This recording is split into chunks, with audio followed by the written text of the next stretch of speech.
Happy Friday. I'm cat sitting. It's been legendary. I woke up this morning and I said, I'm gonna write and I'm going to read whatever I write, and that's gonna be the first podcast episode. I'm not going to question it, I'm not going to doubt it, I'm not going to overthink it, I'm just going to do it. So let's get into it. I've always wanted to do this like story time format because I love to write. So I don't know, I'm excited. Okay. All right, as you know, I'm cat sitting. It's been legendary. I've only ever watched animals for another person in my life. They're actually incredibly famous. And I used to babysit them. Take a few guesses and I'll tell you at the end. It's Friday, April 3rd. Happy Friday. My entire podcast is centered around releasing episodes on Friday because Fridays, they're hot. Friday is ruled by my favorite planet, Venus. She represents all the things we love, harmony, our values. Part of my identity has always been tied to being born on Friday the 13th. I've always felt like that meant something. My impact, my energetic impact in the world. It's tied to the number 13. It's a number that's also very personal to me. It's the number of transformation, karmic lessons, new beginnings. It's about breaking cycles to build new foundations. 1 + 3 is 4. And in astrology, the number 4 represents home, our parents, our roots. It's a very spiritual, ancestral house. Number 1, it's new beginnings. Number 1 also represents the self. 3 represents creativity, also communication. 1 + 3 = 4. Back to the house of structure and stability, our foundations. If anyone ever tells you that astrology or numerology isn't real, ask them, what are your sources? What you believe is what you believe. It's not up to anyone. It's not up to you to prove it. It's just what you believe. I feel like if the world collectively woke up to that belief on a deep level, the friction over time would be reduced. Anyway, back to me, back to number 13. My life has been shaped, directed, redirected by new beginnings, breaking patterns, and learning lessons. I've spoken about them specifically on earlier episodes, but all of my new beginnings happened in big, intense ways. Intensity. It seemed to trail me like a cop who's just about to pull you over. Starting over, starting fresh, it's something that I'm very accustomed to. I used to believe that would be my life. A series of new beginnings, kind of like the movie Groundhog Day. Except I'm not repeating the same day. I'm just reliving the same pattern, the same lesson. What was the lesson? Good question. The lesson itself would be ignited by a series of events starting in October 2023. My friend Angela passing away, starting a job that destroyed me mentally, emotionally, and physically, financially. 2023 through most of 2025 felt very intense. There were good moments, but the intense moments dominated. That intensity set me on a curious path where I was determined to get to the root cause of why I seem to find myself in these intense situations. In work, in friendships, relationships, everything. How did I get here? So I started writing every day. I started hot yoga. I started to meet new friends and form new friendships. I started learning astrology. I realized how much I loved it, how good I was at it. I always knew I always felt like I could read a room, read energy, read your mind. Through learning my birth chart, I felt validated for the first time in my entire life. For the first time, I made sense to me. My life made sense. That clarity, it kept me curious. It causes awakening, desire to keep digging at past events, past versions. My Scorpio brain needed to decode it. I needed to know more. I followed the signs. I trusted the signs. Every single cardinal, my cardinal. 444 on the clock, that's for me. These signs kept me going, kept me trusting myself. I was walking a very unknown path, and the signs, the weird synchronicities, the weird run-ins, I can't explain it. It's just a feeling. A feeling I was able to trust because I took the time to connect with myself, my voice, my intuition. Sometimes I would have the most insane sign or synchronicity happen. It felt like I was being pranked. I would be like, no way is this happening. I wrote them all down, all of them. But the signs, they're just part of the story, part of the larger point. I started 2026 with the idea, the belief that I was going to move different. At this point, I was aware of my patterns. I knew the things that caused my energy to leak, that led to these intense moments. So I said, no more.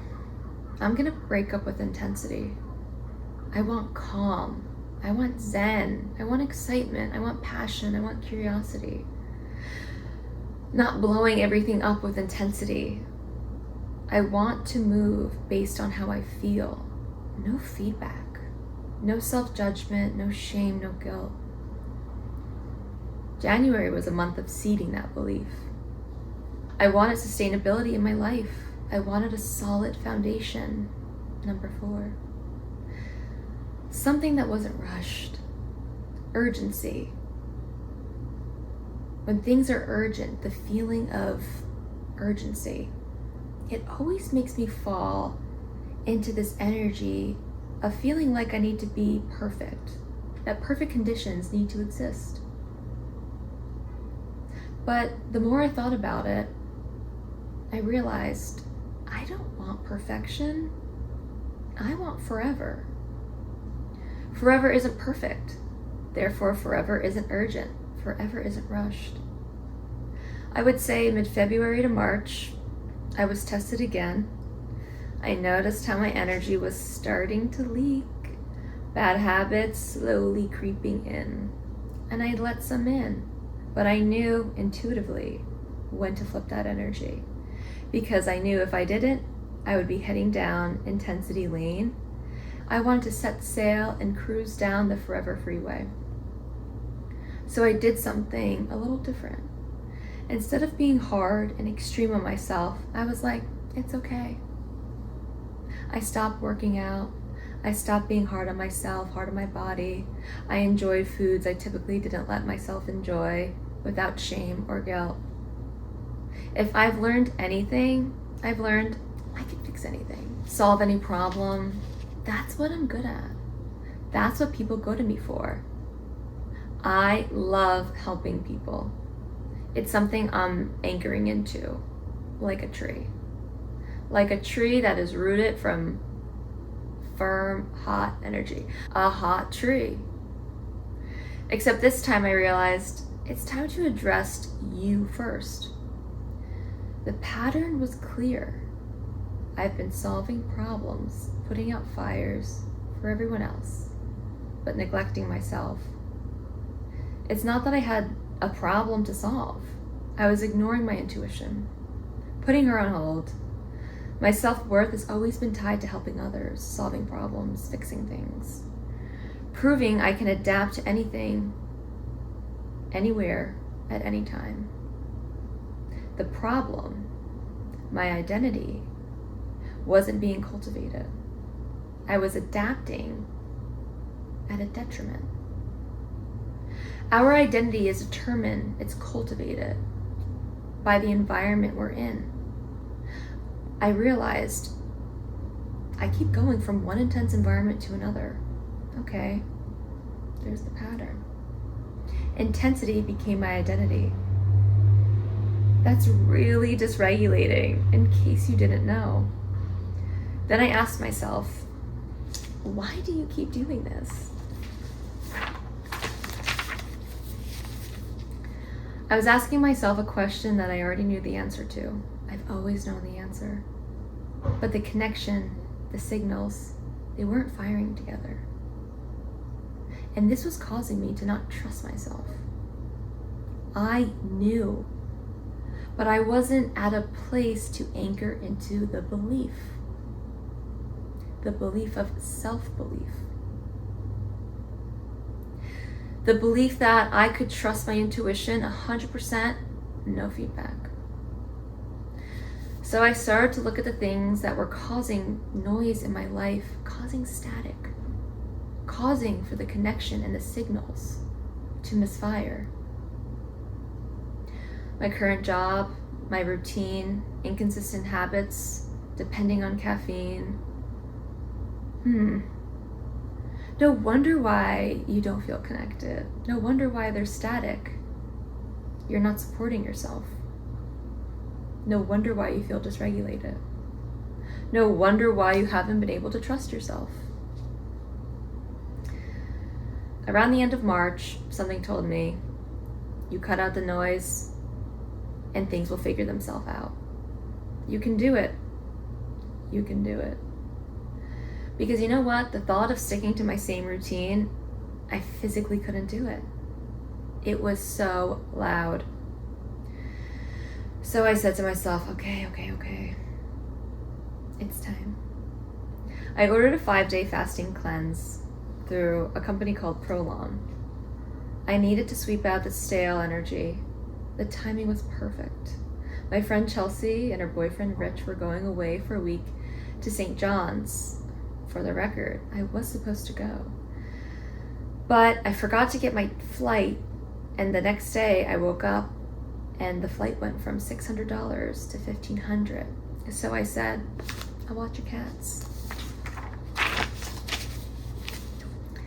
I live at home now, and it's something I used to be embarrassed about, and it's still something I'm a little insecure about.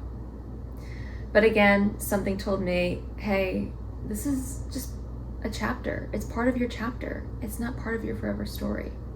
And truthfully, I love my parents. I don't know what I would do without them.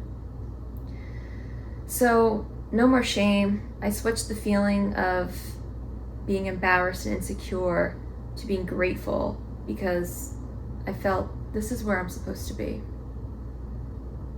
I'm blessed in ways others might not be, and vice versa. That's life. I appreciate this transitional period, this liminal space I've been in, and I have immense gratitude for it. It's almost indescribable, so I'll leave it at that. Anyway, a few days before cat sitting, Chelsea was like, there's no food in the house. And I was like, don't worry about it. I'm covered.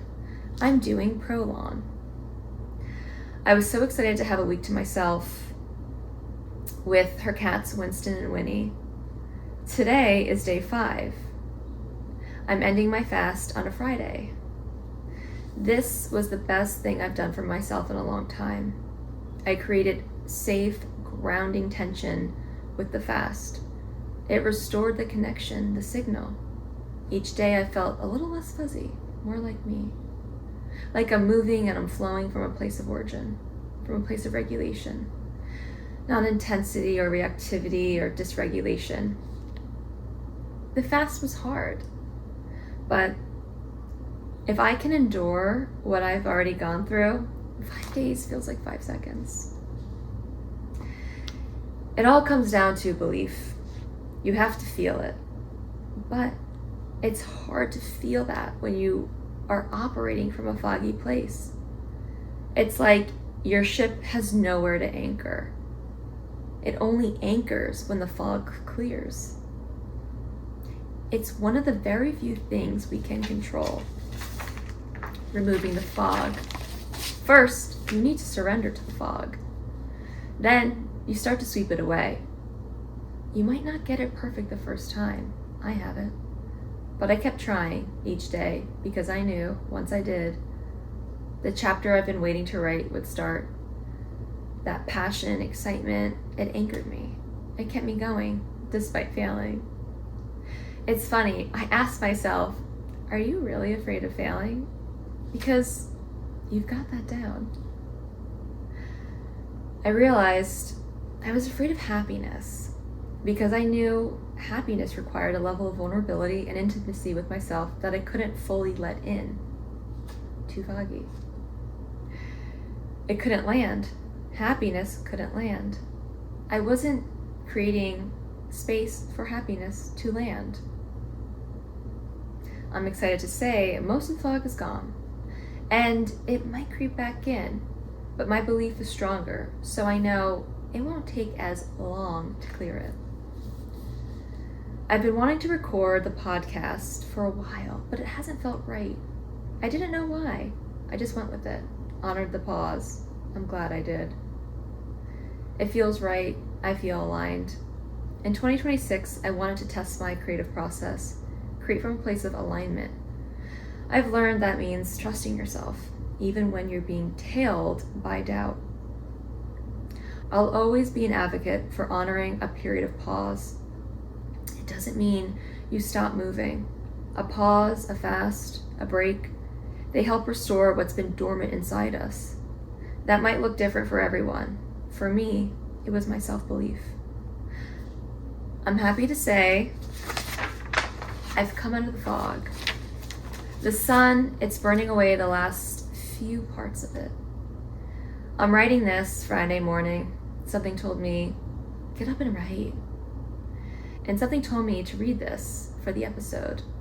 I'm moving different, without judgment, shame, guilt, or fear. Higher Ground is playing right now by ODESZA.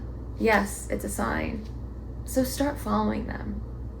We all have the capacity to be our own detectives and clear the fog and get to higher ground. Okay, I'm gonna go to a cool cafe and get a black coffee because that's all I can have on this fast. Tomorrow is transition day. I can't wait to have an avocado toast and put a little splash of oat milk in my coffee. I'm excited, I'm regulated, I'm connected. Oh, P.S. It was Alex Earl's dogs. I was her babysitter. Have a good weekend. I'll see you soon. Ciao for now.